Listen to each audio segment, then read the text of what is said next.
Christmas special at their local cinema. At their local cinema.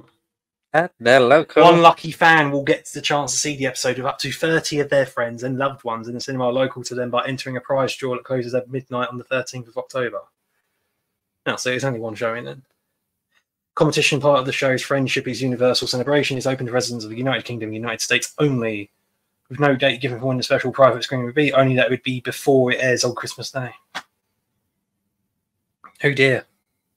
Joy to the world. Get Stephen Moffat's back. Let earth receive its king. Let everyone. It definitely is the Sutek. My empire of death and dust and podcasts.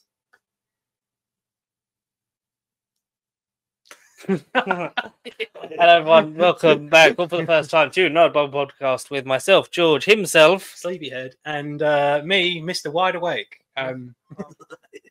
Doctor Sleep, Yeah, no more. Doctor Sleep, yes. Ewan McGregor himself. Yeah. It's just annoying when that happens, isn't it? You sit there and and then you wake up. Fuck. Literally, I was like, and he'll be here in like 15 minutes.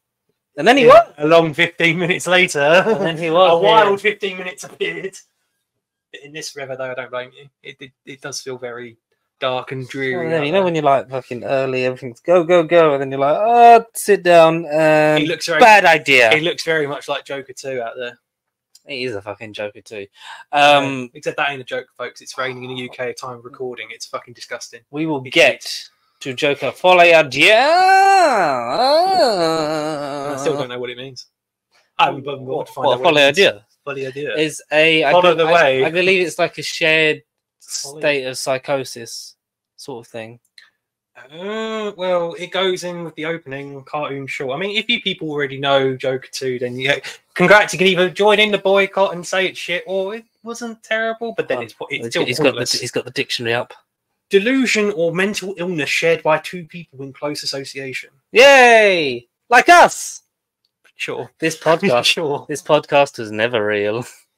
But am I Arthur Fleck, and is he my shadow, or is he I'm Lady Gaga. I'm the shadow? Oh, you're Lady Gaga. I'm Lady Gaga. And I'm Beyonce. No. I'm Lady Gaga. Lady Gaga, yeah. Lady Gaga. He's one person I'm surprised isn't in Joker. What, Nick Mason? No, not Nick Mason. I mean, that'd fucking be wicked. But Nick Mason. A bloody Matt Berry. Like, it's just an obscure fucking British player. Like, you got Steve Coogan in it. Very randomly, yes. Like, yes. So tell me, Arthur, why did you murder these people? And was it all real? What, what the fuck did you just say? What do you mean you killed my fair lady? What do you mean you killed my fair lady, Zazie the Beats? The Beats. But yeah, we were talking Joker spoilers. I mean, it's been spoiled for me, so I'm not really fussed about it being spoiled anymore. All of it. I know the ending. Much. Yeah. I know the ending. I've seen some of the reviews of like, this is a big pile of shit. And it's a big pile of meh, but I guess it still does lead on the disappointing side because you still want it to be good. Even though I knew it wasn't going to be, we definitely. Well, I mean, I didn't really care. I mean, I don't like the first one, just in terms of because I'm still catching up with life. Yes, and staying awake because I'm still catching up with Weekly Planet, and I've now entered 2020. Don't tell me what happens. I'm sure it's going to be fine. They were talking about how like in like their best and worst, like Joker is it's terrible.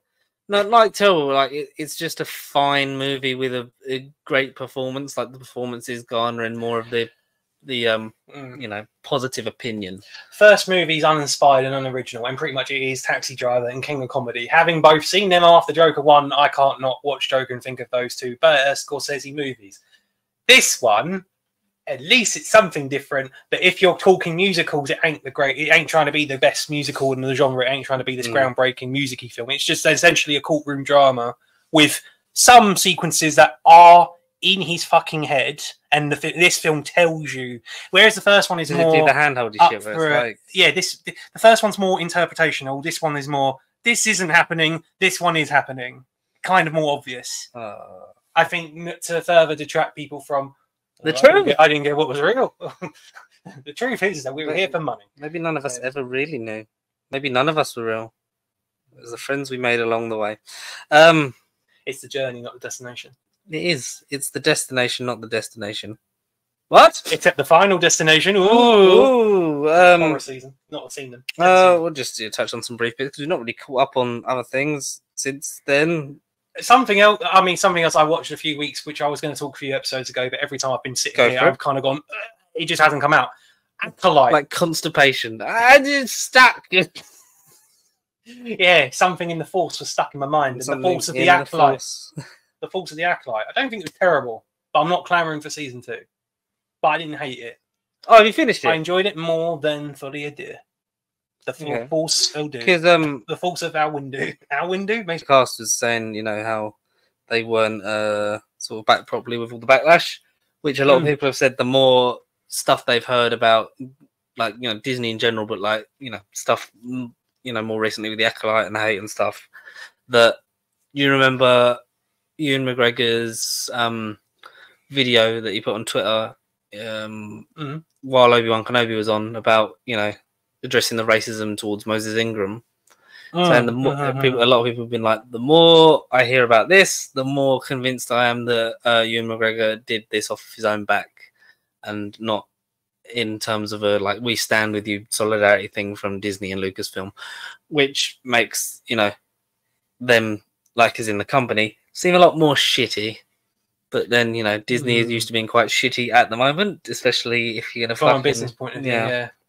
If you're talking the whole Marvel thing separately, see the VFX artists, which again goes across the industry, but yeah, Disney, Marvel, yeah, they don't seem like great corporate places of business and employability. Like, you know, we get that these are businesses more than, you know, not more than, but like, you know, care centers. As much as the next person, we get how, you know, 99% of this industry is make money and revenue.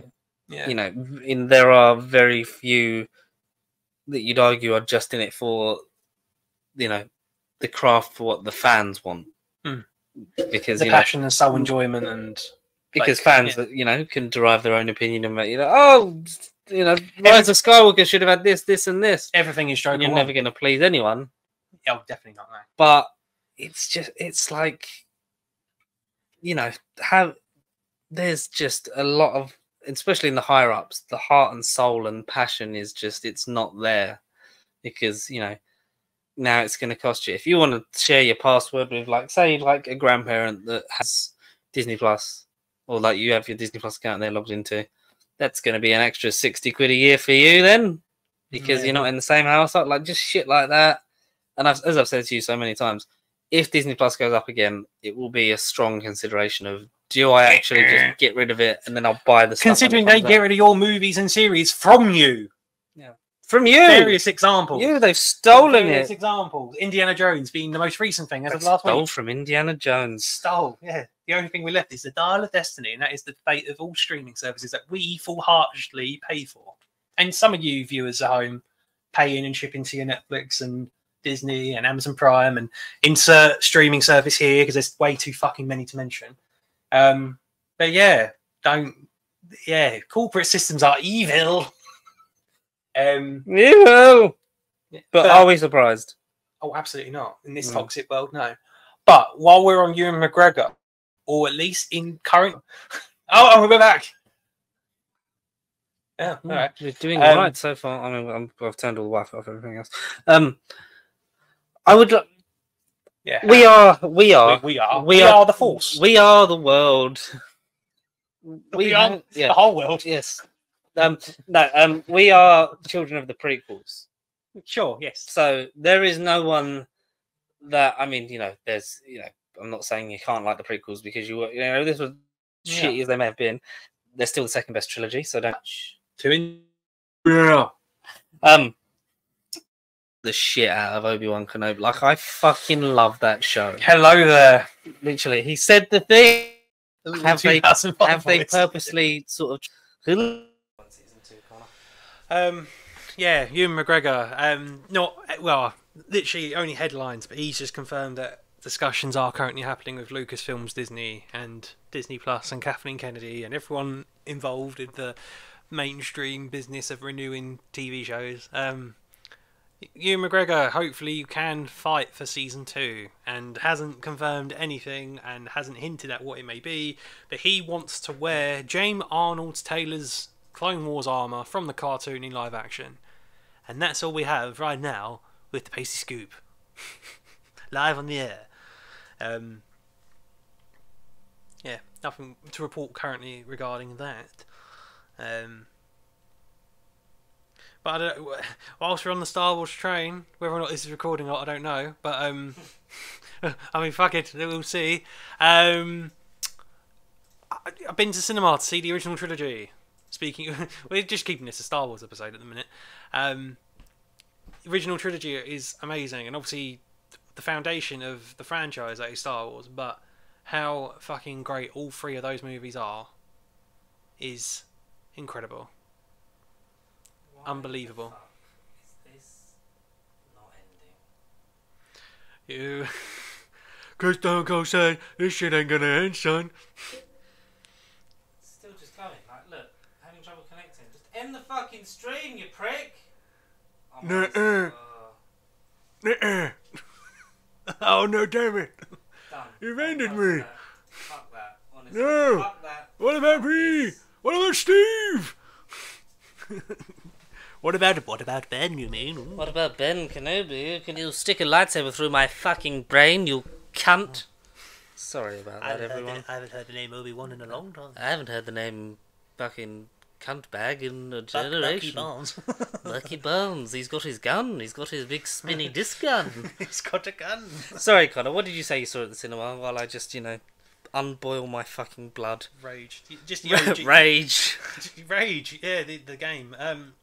The OG trilogy, New Hope, like 2 weekends ago. Empire Strikes Out, I think, was last weekend, and then the one just gone was Return to It Jedi. wasn't like a triple bill like when we did it. Remember when we Unfortunately, did Star no. Wars? No, that would have been great to do it as a triple bill.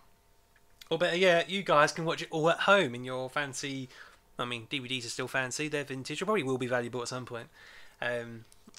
But you guys probably got the home sets, the 4K sets that we do. Hopefully, the Blu-ray sets. You can do a triple bill at home instead. Buy it on Amazon. It's Prime Day. You can do that. Is it? Well, on it offer? isn't anymore because by the time this, by the time this comes out, it's done. But the thoughts there. Go back in time and do that. Speaking of time, I mean, literally, So this is the accident. How was the trilogy? How was actually seeing the original trilogy on the big screen? Just mesmerising, iconic, and just gives me. Was it almost as good as watching Rise of Skywalker for the first time? You know what Rise of Skywalker was almost as good at? Watching Joker fully do. Jesus fuck! That's how good. Wow. How good Rise of Skywalker was.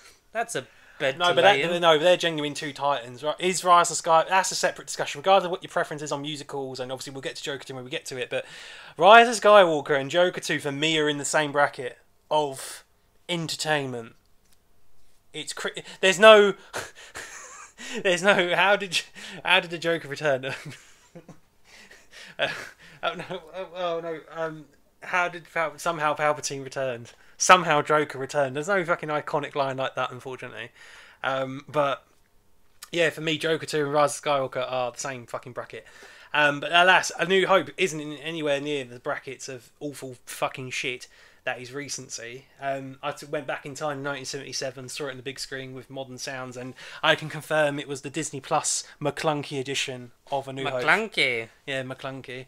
Which essentially is the 2011 Blu-ray edition. I don't think there's any other changes really apart from McClunky. When it went to Disney Plus, there isn't any real big changes. The McClunky in the cut. history of Star Wars. Yeah, the McClunky cut. Yeah. Well, that's just one day we will get the original versions of those films. But today's not that day. Either officially or unofficially, because Project we'll 4K77 is a thing in the internet somewhere. You can buy it from people that basically fans, passionate people that have basically complied all of the home video releases and sources and gone. This is the closest we'll get to the original versions. Links for that may be in the description somewhere. You mean there's a Malinky? Malinky. McClinky. Click on McClinky. Click on my linky.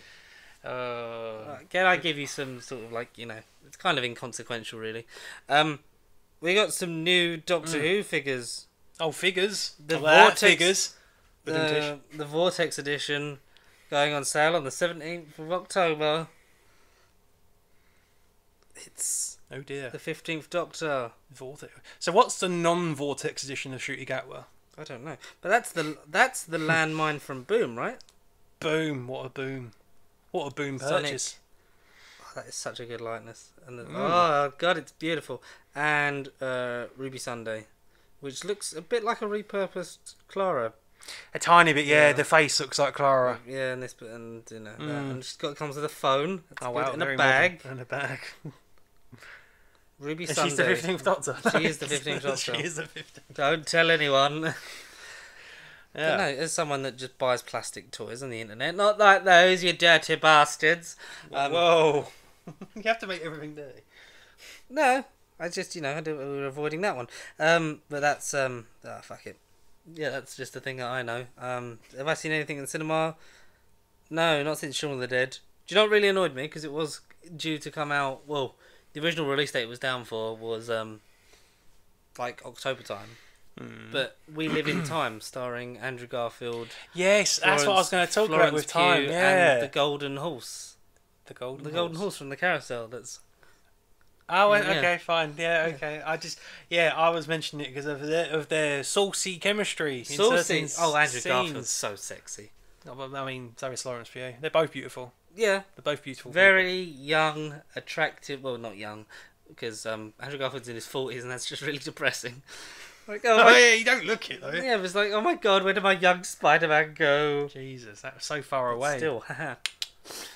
Andrew, give me a call. But I think it's out in January though, isn't it? Now I feel it got, the date of it got changed. What is it called? It Lives in Time. We live in time. We live in time. We're sexy in time. We're sexy. Let's have sex time. we live in time.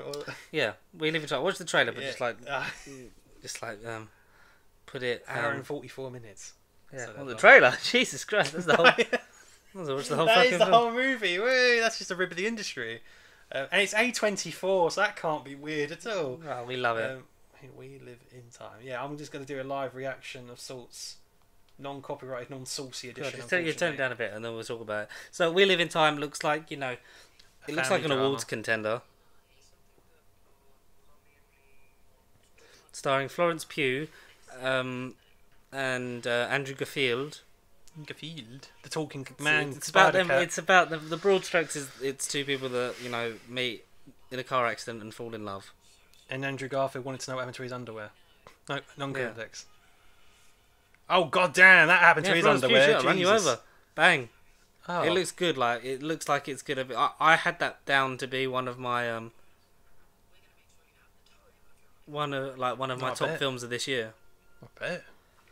But now it's gonna have to be something to look forward to in 2025. Early next year, yeah. In that video that we may or may not pre-record in the next few weeks. But it Yeah, looks good. It looks like I'm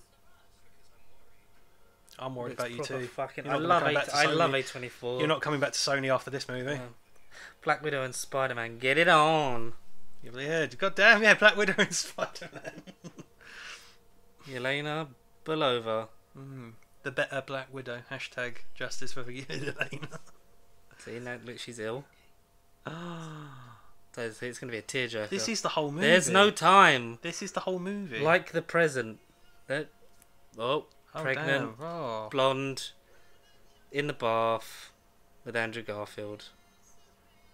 Oh, This is real there's indeed. the child. Back in January 2025 when this comes out. I can't. Like, it comes out New Year's Day. Like, I can't wait. Oh, fine, okay. Should we go see it New Year's Day?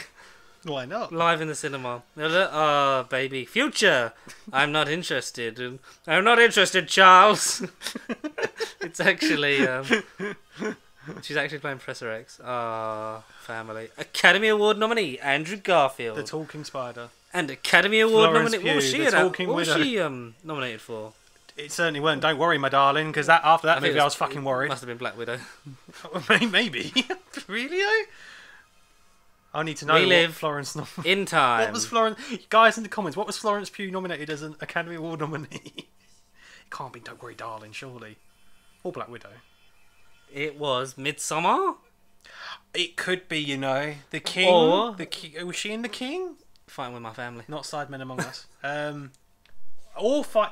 maybe. I don't know. What was Florence Pugh nominated for an Academy Award for? Florence Pugh Academy Award nomination. Received by Miss Pugh. Little Women. Yeah, of course, yeah. Of course. That's kind of cheating, though. Yeah. That's like being in a Scorsese movie. But the 5th version of the same movie. Yeah, like the 5th Scorsese movie, which was... I don't know, Joker same as all the other ones. should we talk about that big old fucking clown in the room? You think this is me? You think this is me? You're talking to me? I'm the Joker. Let me tell you a joke. A clown walks into a bar, and then I kill the clown with a knife. Maybe paraphrasing that ending of Joker 2, maybe. But, so, spoilers, because by the looks of it, none of you fuckers are going to see it again. Denied. Word of mouth. Before we'll go into like the plot and stuff, so I have a screenshot here from, I believe it's from Discussing Film. The movie. Or it's from the other one with the, like the Star Wars kind of logo thing. Oh no, Culture Crave, that's the one. Sorry, Discussing Film, I just assumed it was you. Joker, so this is the title of the graphic. Joker Folie à Deux, Details on Disaster. Ooh. Would you like me to go from number 14 to number 1? Or from number 1 down to number 14? Or would you like me to just do fucking random ones? Random, yes. Random There's ones. no such thing as order. So this is all... So there's been a poor performance from Joker Folie à Deux at the moment. There's been apparently people walking out midway through. Yes. Oh god, there's songs. A lot of... Well, that's the thing that's like... Because there's, you know, people like family that have gone and it's like... It was a musical. It was like... But that's the whole thing it was, you know, aimed at, because it's Todd Phillips. Yeah. It literally, everyone that now hates this, I'm like, this is how I felt about the first one, because Todd Phillips is a cunt. That's legit. I've said the C word. I can't say it anymore this week. I'm so sorry if there's any children listening, which there shouldn't be. Go back to Charles in the crowd. I don't care, Charles. Okay, so there's 14 points on here. Yep. So number 1, which is actually number 1. Right. The idea came to Joaquin Phoenix in a dream. So I just want you to just tell me what you think of the things that I'm telling you. Makes sense with the movie. Because it felt like a fever dream. Have you adding to it, Have you seen the clips online at them? It's like screenings, like I don't know, like, you know, film festivals, I'm assuming, kind of thing, when they're all there and then they get clapped, and the lip readers have said it looks like he's saying it's terrible. I've not seen those clips. Okay, but I saw an interview circling around with Gaga and Joaquin that suggests that they hated every second of the movie. I haven't watched the clip. It definitely seems like he does, because also he was like, I'm 49, I can't keep doing this, so this is definitely... Because he's not a sequel man. He's a man that rarely does sequels. This is one of his first, if not only, sequels. Possibly, yeah. Todd Phillips, we've seen his track record for sequels. Look at Hangover 2. This is it. This is the Hangover 2. So if he makes a third one, it might be slightly better than the second one. Possibly. Or it might just be the same spiel and just, like, you know, it'll end with Ed Helms having a pair of fake tits. But Todd, we don't know. Todd, if Joker 3 was to happen, Todd ain't going to be the helm with it, because he's insisted that he's moved on with it now. You know, I'll do them in order because they are progressively a bit crazier. Oh, fine. So the movie's a dream, or the idea came to him in a dream. That very much fits with the movie. Do you think that's real? Yeah. True. I'd bid some money on that. Should they have listened to Joaquin? I mean, I know he's the star, but Joaquin Phoenix, like, no. I dreamt of this. I just dreamt of this. Joker's the key to all this. Yeah, that's definitely a DC conversation. Joker's the key to all this. I would fucking pay to see Joaquin Phoenix play George Lucas in a biopic. Oh, that's a good. But he's just dressed as the Joker the whole time. Okay, number 2. Yes. Oh, no, actually, no, I got to. So, we'll go for the ones we sort of know. Domestically, has opened with $37.8 million, lower than comic book movies such as Morbius and The Marvels. It's lower than Morbius. That's disgusting. It's lower than had sex, has sex, vampire, Matt Smith sex. And also the Marvels. The thing is, everyone moans about the Marvels, but the Marvels did shit because there was a strike, so no one could talk about or promote the fucking legally movie. go to see it. Yeah. Or You guys have been able to talk about this and haven't stopped. Oh, he's the best Joker since Heath Ledger. He might even be better than Heath Ledger himself. Okay. Sure. The film score was a D, the lowest ever for a comic book movie. But lower than Have Sex Morbius. Lower than Have Sex, yeah. Wow.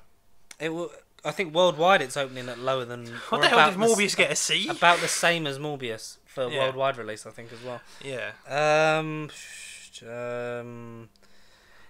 Film was panned by fans and critics. Currently holding at the time of this, which was early hours of this morning, 33% critic score and 31% audience score on Rotten Tomatoes. Which, as again, pinch of salt. Rotten Tomatoes. If you're gonna see it, my motto is: if you're going to see a film, you're going to fucking see it anyway. It doesn't really matter what anyone else says. Absolutely. But aim into that. When both of them are saying it's shit, because normally it's one or the other. Yeah, like there very much is a divide usually. Like the fans will love it, and the critics will say, "Oh, it's terrible. It's up its own arse." Negative reviews. Or be like, "Oh, it's such a well-made movie." It's like, it doesn't make any sense and it's boring. Look at Megalopolis with Adam Driver. Driver. Driver. That's another one that's been panned lately. He's not made enough money. I've not seen Megalopolis myself. But as Mr. Godfather Francis Ford Coppola made it, I do want to check it out. But again, I've not heard amazing things about Megalopolis. Yeah. But yeah, I think they open relatively with the same sort of earnings. But yeah, movies down the pan lately. But anyway, sorry. Carry on, Okay. Lady Gaga was signed on before the script was finished. That's information from you. You're the source of camera. I remember this, and then I told you. Yeah. Is that something you believe in? Because if so, that's from kind of like, Warner fuck Brothers. it, Lady Gaga, we'll make it singing. From a Warner Brothers point of view, it's like, yes, singer, musical, you're hired. If she said no, then it would have been Beyonce in the role instead. It could have been Jennifer Lopez. It could have been anybody. It could have been anyone with a musician's voice. Which might have been you, the audience, if they were that desperate. Okay, we're getting in. Makes sense, that one. Two out of two so far makes sense. We're getting into the nitty gritty now. Okay. Needs. Okay. The film had a huge budget, reportedly $200 million, including $20 million salary for Joaquin Phoenix and 12 for Lady Gaga. Yeah. Which obviously that's the thing, and then it's double the budget because you'd have to spend the same on marketing, sort of thing.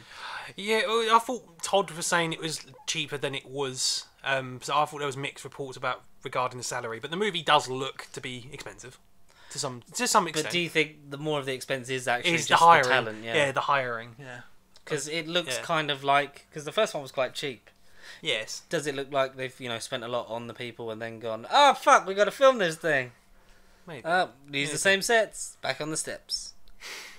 I'm trying to keep done that one. Okay. Needs 450 million globally to break even. Yeah. May lose the studio over $150 million. Well, I think that's definitely happened. It's not or happening right now. It's not See it now. Look, it's Joaquin Phoenix. Hong Kong. Hi guys. Nicky's sign. Come see Joker 2 at the cinema. Fucking whoever's in the street now, run him over, nick the sign. Yeah, and then you get what you fucking deserve. Yeah. This is the funniest one for me. Warner Brothers Discovery is already in over $40 billion worth of debt. Oh, brilliant! Cool, good stuff.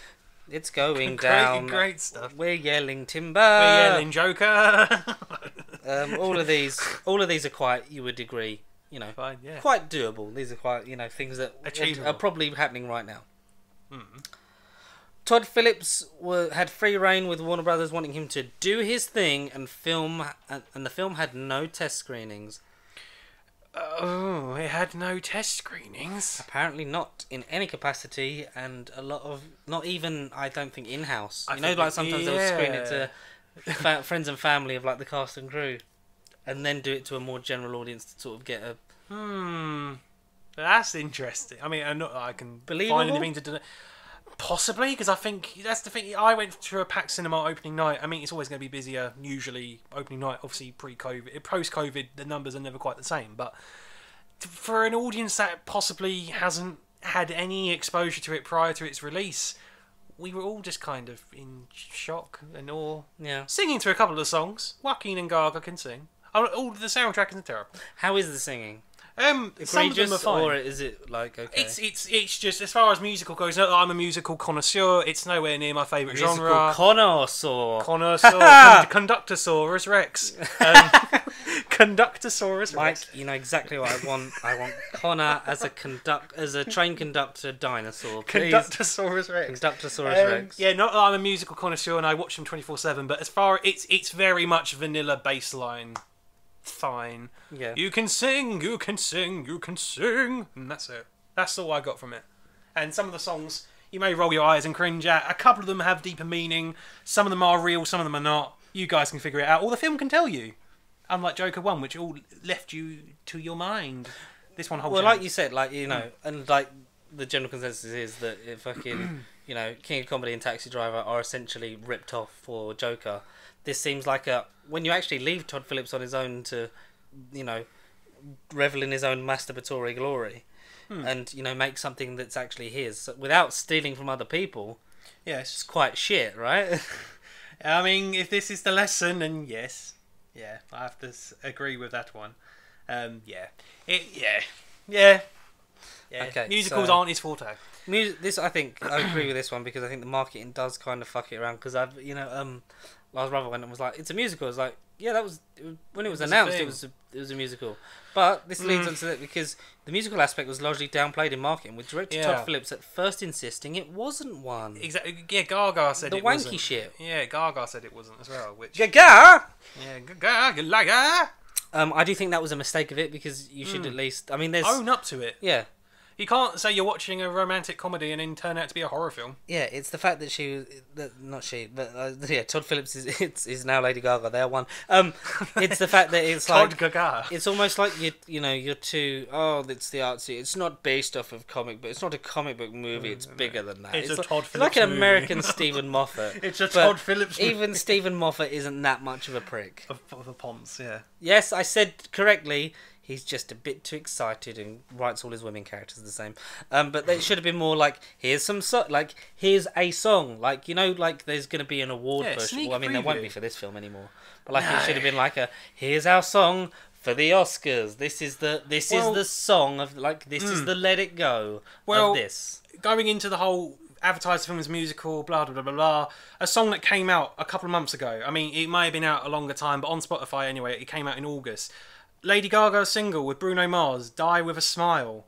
As far as I'm aware, it has nothing to... Like, it's not advertised, it's not part of the Joker 2 soundtrack or anything, but when you actually listen to the lyrics and the song, I was expecting a version of that song to be marketed for Joker 2. It's called Die With A Smile. Yes. And because it's Gaga's single along with Bruno Mars, who sadly doesn't make a cameo in it, you'd think that would be marketable for the film. No? Die With A Smile, Joker 2, the musical. Yeah, that's like... It makes sense. That's the most One would Joker-y- associate with Jesus, look at all them birds flying past the window. Even they They're want off to see Joker 2. Even they want a piece of the single. Yeah, that is quite shocking. I didn't even know that. I mean, No. Shout out to my mum. She was the one that provided that information just before we went to see the film. Thanks, Connor's mum. Thanks for being our music. She's our musical correspondent. We'll hear from you again in another 5 years' time. All right. Joker 3. 6 years' time. Jesus Christ, I'm doing a long time. Done the free reign thing. Okay, this one will make you laugh. New DC boss James Gunn had zero involvement. Gave notes, but Todd Phillips ignored them. Gave notes. It gave notes. Rewrite the whole thing. Ignored them. I think it just said make it make sense, Todd. Make it a horror film. No. Oh, do you know what? I would that. Have it be, because the first one was kind of like a weird gangster noir thing. It's and this certainly one not a was happy musical, film. but you could have made it make it a fucking horror. Make it a horrible watch. Because then at least people are gonna watch it and be like, oh, this is gruesome. Like, this is just, you know.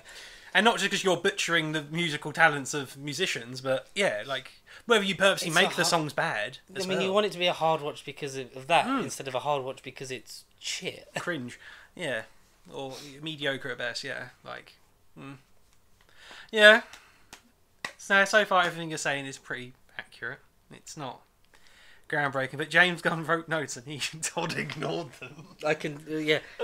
Hey, Todd, you just no. No, close for business. No, I'm not listening. Do not disturb. I see what you're trying to do, James. You're trying to make me look like a fool. I believe that's how that's live footage You're of the trying to conversation. make me look like a fool. I think I've done all of those bits. Oh no, this one's quite weird. Todd Phillips was secluded on a ranch during the opening weekend. Wait, what? He was on someone's. It might have been his own ranch. Arkham Ranch? And he during the opening weekend. So, what's that supposed to be? What's that supposed to mean? I don't fucking know. Anymore. Is there some double-edged sword to that, Todd? Is that? It was actually Skywalker Ranch. He was being beaten to death. George's the key to all this. George Lucas, Joaquin Phoenix was like busting his balls with a fucking bust of Jar Jar Binks. Jar Jar joke is the key to all this. Christopher Nolan. Wow, he's a big fan of the film. Reportedly changed the ending of the first movie because it ended with Phoenix's Joker carving a smile. There was no resistance for the sequel as Nolan was no longer associated with Warner Brothers. Which explains Nolan that ending. He had a thing in the first one. Like, he had input of some sort in the first one, did he? Well, because obviously, like, you know, he was so intrinsically tied to Warner Brothers because of, oh, you did Batman, make whatever you want for us, kid. We'll make you a movie, see? Yeah. And like, was obviously because he was kind of like a pseudo producer on Man of Steel. Fine, yeah, he was and stuff in like the that. DC So he was kind of still in the DC zeitgeist. And yeah. It, like, you know, obviously at the time, the only person who'd ever made a decent fucking DC thing, and the list hasn't grown by very many much. since. yeah. I mean, you could give it to Patty Jenkins, F. Gary Gray for Shazam 1, and can't think of directors. And Matt Reeves. That's about it. There you go. And whoever did DC League of Super Pets, that's actually quite fun. That's quite you know fun. what? That's fine. Not even part of any universe, but that was cool. But I loved that it was like they even went again. Like, as much as I, Chris Nolan, have created. much as I don't like the guy, and he's a massive prick and won't let you sit down on set. Why would you ignore the one person that's made probably the most influential comic book movies in the last 20 of all time, arguably, but certainly within the last 20 years? He is the reason that DC went, oh, make everything dark and gritty. In hindsight, not great for your star-spangled superhero from space. Well, the rest of the roster, exactly, yeah. But also, it's like, you know, The Dark Knight is one of the best movies of all time. Like, it's so well made, and you're ignoring that man. No, James Gunn, Chris Nolan. Who are they? Who essentially brought superhero movies into the $1 billion range. Threshold, yeah. Because without The Dark Knight, do you get the build up and the superheroes can be taken seriously shit? Exactly. But you know, we wouldn't have even got the universe. But Todd Phillips, The Dark Knight, renowned creator of the Hangover trilogy, thinks he knows better. He had a hangover. Thinks he knows better than Chris. He certainly had Zach Galifianakis sitting on his brain or something, fucking starving him of oxygen. And this last one, contemplated putting on a Broadway show before committing to making it a movie. Hang on, so this is the movie that you didn't want to advertise as a musical, yet you then wanted to make it you wanted to do a Broadway production and then revert it to not being a musical. That's very conflicting stories. Quite conflicting, right? That is very conflicting. You want to do a Broadway big massive theatrical production that may or may not have songs in it, and then when it comes to the movie, no, it's not a musical. Sure, okay, brilliant. Oh, Todd, you're a man of many personas. Maybe that's the thing between Joker 1 and 2. Maybe Todd's shadow overcame the man that was Todd Phillips, and now everything that's gone negatively wrong with the movie is the Joker incarnation of Todd, aka the Shadow. Perhaps, maybe, possibly. You're saying that to decode real life. You're saying that Todd Phillips is just a Joker. I'm the Joker, baby! Living on the ranch. Living on the fucking ranch. And this is all sorted at the ranch. Some of Arkham that ranch dressing. In Arkansas, Texas. I don't know where it was. I don't know where Todd Phillips lives. Yeah, but maybe it's his shadow that's taken over. Maybe that's exactly why the movie's gone down the pan. Along with Peter, somewhere in Neverland. Along with Joker 3. Speaking of Never. Again. Never again. Never say it again. I mean, Never. I'm down for seeing it because of how shit it is, but full spoilers. Yeah. What did you think, quite honestly, of Joker? Sure, yeah. Joker Folie à Deux. Again, very quickly, every other reviewer, every other poster sort of said it, but the movie starts off in one place, and by the time you get to the end, you literally achieve pretty much nothing, because it kind of confirms and reiterates what the first movie was about. You don't necessarily learn anything from, like, you know, Arthur Fleck's mind or Joaquin's interpretation of things, because the opening cartoon, which I admit was very nice, sort of gives you that like facade of, oh, Joker, the crimes of the Joker in the first movie is a separate man. He's a separate entity within like the very unstable head of Arthur Fleck. Whereas you get to the end of it, I mean, I'm brushing to the end, but as soon as you get to the end of it and the end of the court case, which is the pretty much the rough procedural of this movie, the main chunk of the movie, pun intended, with the courtroom procedural bit, being a courtroom drama, very mid at best. You get to the same point of the character at the start of the movie. He ends up back in prison, and then you get a very random ending to the courtroom, which made me think, "Holy fuck, is Batman going to turn up and kill him?" And then he escapes. There's a bit of hope. Oh my god, Joker's free. Ooh, except he gets back in cell. Ooh-wee, Rick. Ooh-wee, Rick. Joker's escaped. Oh my god, Rick. Yeah, except he goes back in the cell. Shut the fuck up, Morty. That film's a garbage. And that's exactly what a random cellmate called Morty comes up to Joker, says, "You get what you fucking deserve, you fucking clown." And Joaquin's incarnation is dead. Yeah, he gets shanked. Top Boy style. Except Joaquin's character ain't exactly a top boy. He's just mid. Knob boy. He's knob boy. Yeah, but his character, his whole run on screen is a knob. I don't know. The movie should have been about he ain't a commissioner. We don't even know really much about him, but Harvey Dent, the man who put the Joker on trial. Because he's in it, right? A form of Harvey Dent is in the movie, except he's not really the focus, but he's the man in court that's opposing Joker on trial. The jury, if you will. Joaquin, of course, you get to your typical courtroom bits of, like, I accuse you of this. Harvey Dent brings his clients up. They say whatever they say. Joaquin has people to defend him, but if you go through, if you relive the first Joker movie, there isn't many. Why the fuck would you want to? There isn't really many fucking people left to defend him, so. At that point, without sort of having a bit of predictability, you knew it wasn't really going to be anything grand because there wasn't a huge cast in that first movie anyway. You get one really cool scene with Gary, the sort of I hate the term. I'm really sorry. It might offend you. Can cut out if you like. But the dwarf, like, colleague of his in the first movie that he worked with. That weird. In the clown place, essentially. Yeah, the clown place, see? Yeah, welcome to the clown place. He essentially lets him go because he always liked him, and you get the very cool scene of him not getting... So it's kind of dark, it's dark humour, but essentially he can't get out the door because he's short. And Arthur, you think is going to kill him, lets him go. Yeah, but then you get the best scene of this movie is when Jerry he's on the stand and he's speaking his honest thoughts about that scene and his interpretation of things. And again, he sort of paints Arthur Fleck in one light, but then of course the man who he becomes as soon as he puts the makeup, he's the Joker. But then Joker uses that to his advantage because there you go, see, it wasn't me, that's the Joker. Yeah. The whole film, he's Arthur Fleck on trial, but in that scene, towards the end of the courtroom drama, he then embraces the Joker makeup. Partly because Lady Gaga sings him a sweet serenade or two in his ear. Jesus Christ. Yeah. Listen to that rain. Purple rain, purple rain. Heavy yeah, because rain. Gaga is... So, Yes. Gaga is Ooh la la. Harleen Quinzel.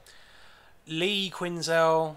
She's Lee Quinzel. Like, she said, she introduces herself as Lee, and then the Har is just kind of there. So yeah, she's Harley Quinzel, but she's Lee first.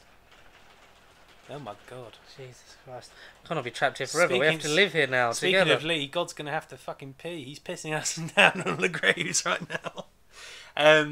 Yeah, so Lady Gaga is Lee Quinzel. I don't know exactly where the Har fits in Harley, but there you go. She is originally put into Arkham because of a story regarding her parents and her dad. She was originally trying to learn to be a doctor to follow her dad's footsteps, which is kind of like a homage to the comic book origin originally, or the cartoon origin, not the comic. Paul Dini's run, legendary run in the 90s. But then it's revealed that she put herself in a mental home just to be near Joaquin. She was just there for the Joker because she's not in love with Mr. Skinny CGI, like weighs less than the machinist Christian Bale, Arthur Fleck. Yeah. She's in love with... It's a really good way to put it. I mean, he's fucking ridiculously skinny. It's a joke. It's a joke. Sickening. A joke in the film. It's not funny. You're anorexic to shit, Joaquin. Why have you done it to yourself? No, money, that's why. She's in there because she's in love with the Joker, not the man who is the Joker. You get a very one of the more uncomfortable, but I think it's purposely uncomfortable sex scenes. Oh dear, yeah. Very weird sex scene. It's like a sex scene in the courtroom or like in his cell. Yeah, in his cell. It's a very odd scene. But again, how did she get into his cell? Well, she just goes in to visit him. Oh dear, conjugal visit. And then the guard sort of just lets them. She leaves them to it. She sneaks in the cell when the guard ain't looking. But then she basically wouldn't do it until he puts makeup on his face. So she sneaks in with lipstick and paints his face. Oh my goodness. Yeah, so it weren't like sicky or anything, but she literally wouldn't do anything with Arthur Fleck. She just wanted to be with the Joker.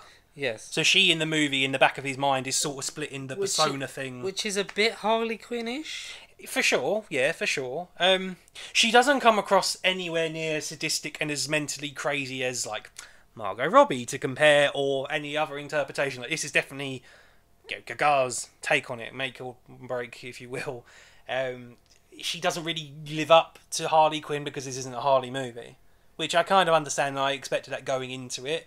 But I thought, whereas this could have been a more comic, it's a fucking approach of Joker manipulating Harley to make her as she was and as she will turn into. This is just, Harley's another crazy bitch. She's there because she wants to be with Mr. Crazy. But then when Arthur Fleck wants to get real and connect, because again, he's never loved anyone, as the courtroom drama and as various songs in the movie reveal that he was never in love and I was always a virgin and I'm forever alone. It's almost, that's Matt Berry and the Joker. That's quite good. I like that. Matt Berry is the Joker. That man's not because a virgin. to be fair, the man has been taken advantage of before because of his his disabilities and things like that, and he still has the weird laughy laugh syndrome. Yeah, but that isn't a the laugh is only in 2 or 3 scenes compared to how much and utilised it was in the first. Like the laughter, obviously, of the Joker character is synonymous with him having tortured people and him being a sadistic fuck. Whereas Todd Phillips' Joker 1 is sort of portrayed more as like a mental illness. He carries around a card with him saying the laughter is kind of a condition he's got, and he doesn't mean to laugh when things go wrong. It's more of a nervous panic defence system, which isn't, I'm not trying to advocate or make an excuse for, but compared to how it was utilised in Joker 1, the laughter's barely in this movie. Which is a shame, because I was expecting him to laugh a couple more times. He laughs before he goes to court near the end. He laughs in the car sort of halfway through. And then I think there's one conversation with Harley where he laughs at the beginning, but it isn't of a painful, like, oh my god, you're making me really uncomfortable. Oh, not during sex, don't worry. Not during sex. The laughter's not utilised as much, which is a shame, because as we make up what you will about Joaquin's laugh, at least it had like a double-edged sword to it, because you'd look at him and think, oh, he's having fun, he's having a whirl of the time, whereas obviously he's suffering inside. It's so sinister and he can't control it. He's suffering inside, and considering the whole movie, he should have been fucking laughing in court every scene, considering the whole movie's about him and all of his fucking wrongdoings. But essentially, Lady Gaga's in his ear, making him split between Arthur and the Joker. And obviously, when he's the Joker, he does kind of feel sadistic and confident and the man that he wants to be. Whereas everyone around him, Brendan Gleeson as a security guard, they don't give a shit about Arthur the man. They obviously want to see the clown because you tell a fucking funny joke here or there, like more or less. Brendan Gleeson, bless his soul, and I blame my local cinema, but his dialogue was very muffled. Because he's like the head guard that... not named, I don't think. Or at least I didn't catch his name. They imply that he sexually assaults Arthur. Yeah, there's a scene for sure. Yeah. That's bold. Yeah. But then that's the whole thing. It goes into this whole splitting the two or breaking. It's a deconstruction of the character. Whereas the first movie did that. So why are you spending the hour? I think it's another 2 hour 50 runtime breaking down a character that's already fucking sick in the head. And by the time you get to the end of Joker 1, you accept the fact that he's la la and ha ha, I'm going to kill you now. Yeah. And he goes into prison thinking this is my home, and maybe I'll make the inmates rule the place. Whereas this movie is very much somber, depressing, like what I've done, like except not as inspired as Linkin Park, but like it's just a guilty look of the man I've become. What have I done? Oh, my mummy abused me, which the trial then confirms, which is only a sort of a thing iterated or sort of hinted at in the first movie, whereas this one makes more of a point of, no, this is what happened. This definitely happened. Cool. Okay, this is this is that. The statements are true. Third thing here. Yeah, exactly. Third thing here. Yeah. One of them involves Zazie Beetz' character, which in my head, going in from Joker 1, that was a grey area because, again, like Joker 1 tells you, half the scenes of her weren't fucking real, and of course you get to the end and it pretty much reveals that she was only in his head, yet the final scene of her in Joker 1 implies that we don't know what happened to her, because you see the gun point to his head, he storms out of the apartment, so you think, oh, what happened to Zazie Beetz' character? Like, did he kill her in a range? Like, did he accept the fact that she weren't in his head and basically put her out of her fucking misery, which was a thing that I picked up from Joker 1, whereas, no, he walked out of the flat, couldn't bear it, and basically left her to be. And then she was one of the few people actually there in person speaking against the Joker. Yeah, because whereas I would have liked it to have been more imaginary. Yeah, if she was there. It adds more to the fact that they're playing the Joker and Arthur as two different personalities. Because as I said a lot of the time, he's not the Joker. No, and this movie tells you that. But then by the time you get to the end, he then accepts things, but then the movie goes down one way, but then you get to the final court scene where you think Arthur's going to win the case, you think he's going to break free, you think Gargar's going to be like basically him and Gargar are going to rule, but then in Joker gear, in full like Joker get up, you think, oh, he's going to do it, he's going to fucking bash his brains out and get what you fucking deserve. He then breaks down and basically says like, no, I am Arthur, it was all me, there's no split personality, it's all me. Yeah. Arthur gives in, the Arthur persona then wins, or wins that mental battle like the cartoon was sort of illustrating, but then he breaks down, admits everything that he was, whereas the Joker wouldn't do that. The Joker, obviously, of all adaptations, wouldn't fucking let the system beat him, like he's against the system. Yeah. And that was such a poignant message of the first movie, was how he rebelled against the system, in the case of Robert De Niro, and he got what he fucking deserved, because the movie didn't paint the system, or the big wide Hollywood or business life in general ain't exactly a pretty picture. So the Joker 1 ending to me was about him getting against the system and saying F you. Whereas this whole movie was the system then trying to, of course, make him feel bad about what he did in the first one. Rightfully, wrongfully is up to the viewer's interpretation. Yeah. Yet it makes you think one thing, but then he just gives in and he just loses the fight.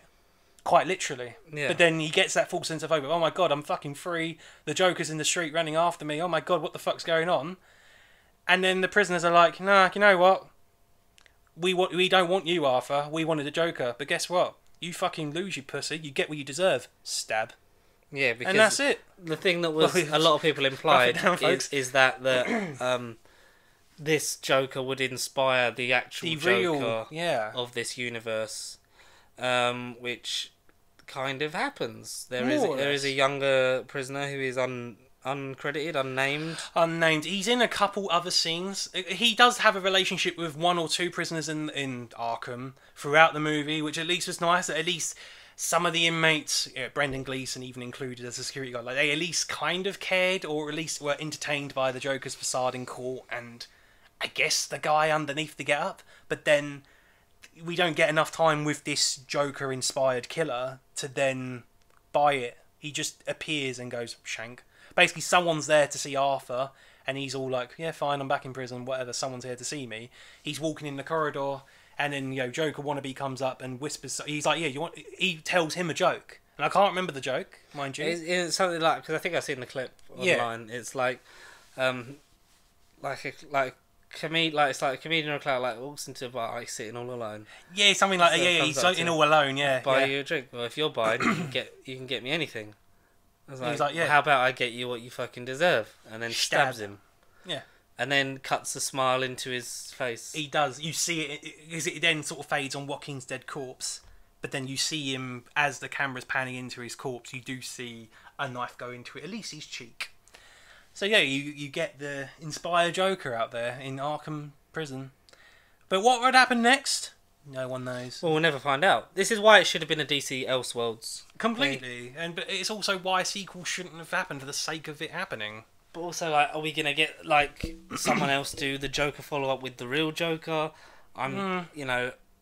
Oh, this one should fight Robert Pattinson. No, because one, it's in the 80s, so you age him up, he's just going to be a frail old man that isn't a tactical mastermind that's going to, like, his bones will shatter. As we've fucking said, like, when Batman numerous punches times, him once. Yeah, but whether or not... I don't think this universe was meant to be that, though, which... I don't think this universe was meant to be honest. Oh, period, yeah. It was meant to be a world, and that was it. In a a world world of the first movie, yeah.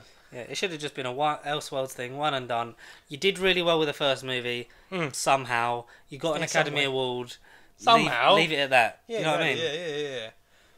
Fine, it lacked originality. Fine, you know what, people that say we're unoriginal, we'll do it again, but do it in a genre where some people will love. If you're in the theatre, like Hollywood, Broadway production people, I imagine those people, I wouldn't say ate this movie up, but it's more for them, in a way.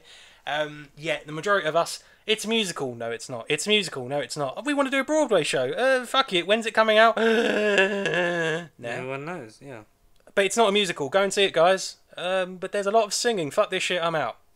That's been the story between what you've been telling me before, the rant review, and then just my honest thoughts and some of it. It just, I don't know, it should have been more about Harvey Dent, the court man. Was Harvey Dent good? He didn't get to do enough. His scenes were cut, more or less. He had very brief scenes. No. All in all, what would you give this film? I mean, I'm talking like less and less, but it's literally just a 5. Maybe a 6 or 5.5 for some of the visuals and cinematography, and for maybe, again, the names of the songs escape me. There's 1 or 2 songs that I liked. I'm not saying they're Oscar winners or amazing or going to be big fucking iTunes hits or anything, but they were okay. Or I'd take away that scene from the movie and then I'd put that on its own as a short, if you will. And even the opening cartoon was very nice and visual, and Warner Brothers doing its thing, which again, from a business point of view, I get why they would do it, but this whole thing just feels like a business product more than a passionate sequel to a movie that we did really well. Yeah. It just feels like a big mess, in a way. That isn't terrible, and nowhere near, scores aside, like the worst of the worst in the genre. There's way worse I would rather not watch than Joker 2, but but it fucks me off because of how much that first movie to me was more positive. Like, and again, it's more of a fun time because of how I got into cinema. It was at that point in my life where I actually did go, okay, you know what, I'm beyond gaming now. Like, cinema is now my passion, my interest. Yeah, it's an excuse to watch a bunch of movies, but it was all that time where I was like, you know what, I can take away from this. You wanted a bit more out of it because more or less connected a bit with just the, seeing the film as a piece in itself. Yeah. Because what are your overall thoughts on the first one? You're sort of like, it's okay, it's good. No, it was good in its own right, and that was it. Like, it was good. It fucking isn't the source material. It's very much its own thing, and the first movie, as far as I'm concerned, was going to be its own thing. And yet, money, COVID, business, we got to make another one. And this is a fine example of why you do not make another one. Yeah. Only if you've got a good story, which this clearly did not have. Yeah, absolutely did not, no. It isn't Venom Let There Be Carnage. It isn't first act, second act, then, yeah. To me, that movie, that particular example, didn't feel like it had 3 acts. That literally just start, Carnage, and what's his name? Eddie Marsan, fight. That's it. But Joker wasn't that, luckily. But yeah. But all in all, do you want people to see this? Seeing is believing. But whether you want to believe in the fantasy is up to you. But if you want to believe in a Joker fantasy, read the comics. Not gonna lie, there's plenty of other storylines. There's plenty of other, even some of the animated visuals and recreations of the comics. Watch them instead, maybe. Would you rather that there was no none of the Joker for a little while? I think he's done for now. Let Robert Pattinson and Matt Reeves, providing that if Warner Brothers are going to have no fucking say in it, because again, we reiterate how much we don't want the Matt Reeves universe to be the main canon yet. I don't know if you've read it or seen it, but there have been murmurings of Robert Pattinson trying to become the main Batman of that universe. And I'm like, don't fucking do it. Let the Matt Reeves thing be Don't its own. do it. And I don't really want to see. I don't want Batman in universe to be 100. I don't want Barry Keoghan to be the main Joker. Yeah. No, no. That's a fine bonus in that universe. Like knowing that a Joker is out there in the universe. All right, we've got to see it in that non-canon until it's canon deleted scene. No, let Matt Reeves be its thing until you get perhaps 3 or 4 Batman movies down the line in roughly a decade's time, decades and a bit time. Then perhaps. I'm sick of the Joker. Yeah, the jokes aren't funny now. No, the Joker's ended. But what did you guys think of Joker Folie à Deux? Did you like it? Did you actually go and see it? Because I don't think many people have. Did you stay to the end? People. Anyone that walked out like midway through? Because I've never done that. I've never walked out. No. So, like, if you were so pissed off worldwide, and bold to do it. Yeah. Put in the comments, either in the comments or noothercontact@gmail.com, to let us know what you thought of Joker Folie à Deux. Hashtag what's the point? Is it the biggest load of shit? Are you gonna see it just because everyone says it's shit? But yeah, that's cool, man. I mean, I didn't see it. I would like to see it just be like, can it be as bad as everyone says? Yeah. Even though, because I know how bad it is. Maybe I'll lower my expectations and have fun, or maybe it'll be even worse. Yeah, it might be even worse. Maybe have a drink or two for some of the songs. Yeah, maybe drink in there the whole time. Maybe if we should drink like from the start of a song to the end of the song. Yeah, fine. Agreed. Jesus, Agreed. imagine that. We'd be shit-faced. But where else can the good people find us, Connor? Facebook, X, Instagram, some dodgy corner of MySpace, HBO Max one day. You know, ideally we'll be on a streaming services. Maybe if Netflix don't buy us out, we'll be on the Netflix app somewhere. You know, you guys know social media better than me, as I keep saying. Yeah, just pasty sheep across everything. Pasty folie à deux. Just pasty à deux. Pasty à deux. Yeah, just spread that hashtag pasty à deux. Yeah, pasty à deux across all the platforms. Yeah, you know, all that magic. And we'll see you guys this movie next time.